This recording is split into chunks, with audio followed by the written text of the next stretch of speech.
Welcome to the Out of This World show. 7 Royal Talismans the Pharaoh of Egypt wore. Number 7. The Royal Crowns.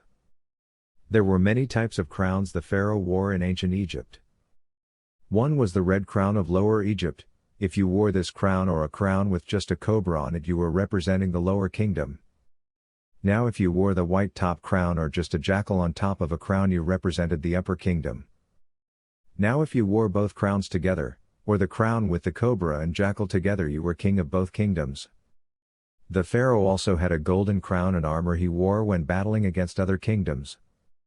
And he also wore an Atef crown, a fresh blue crown, and a Nemes headdress. Number 6. The Crook and Flail. The Crook and Flail are also known as the Heka and Nekhaka in ancient Egypt. They were symbols used by the Pharaoh in ancient Egyptian society to bless or chastise you.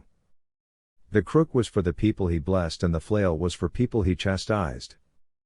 They were originally the attributes of the deity Osiris, that later became the insignia of pharaonic authority. Also, the shepherd's crook stood for kingship and the flail for the fertility of the land. Number 5. The gold jewelry. The pharaohs used both gold and silver when making their jewelry. But gold dominated jewelry much more than silver. Maybe because its golden color symbolized the sun god Ra. The ancient Egyptians used copper in their jewelry as well. The pharaoh of ancient Egypt wore gold chains, shoes, bracelets, rings, finger and toe covers, and earrings. Some even had gold grills for their teeth, while sitting on a solid gold throne with golden staffs with ostrich feathers for fans. Number 4. The Ankh. The Ankh or key of life is an ancient Egyptian hieroglyphic powerful symbol. It is often used by the pharaohs to represent the life of their royal family, people, and the Nile River. The ancient Egyptians' name for Ankh is Nazar. The Ankh's shape has to do with the woman's reproductive systems. From the bottom to the top, let me explain the symbol's origin. At the bottom of the Ankh going up is its labia, vagina, cervix, and uterus.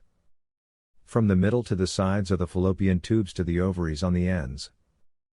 The top circle is the representation of the woman's belly, where she nurses the baby and produces a life form. Number 3. The meteorite and gold dagger. Tutankhamun's had a meteoric iron dagger with a gold handle he wore. Also, it had a crystal on the back and was very well crafted for the ancient world.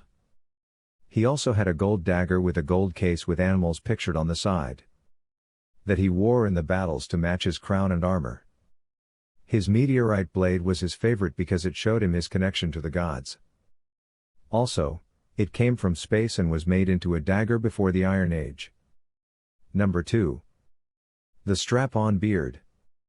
The royal ancient Egyptian toupee beard was present in all the representations of the pharaohs.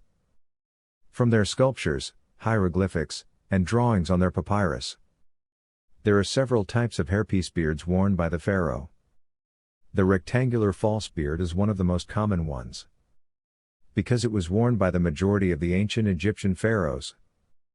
But, the curved false beard was much less common in ancient Egypt, because it was most often worn by the gods of Egypt, in the form of statues and wall hieroglyphs.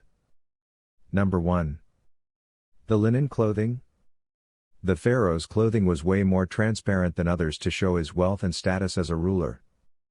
Pharaohs wore linen clothes all throughout the hot weather.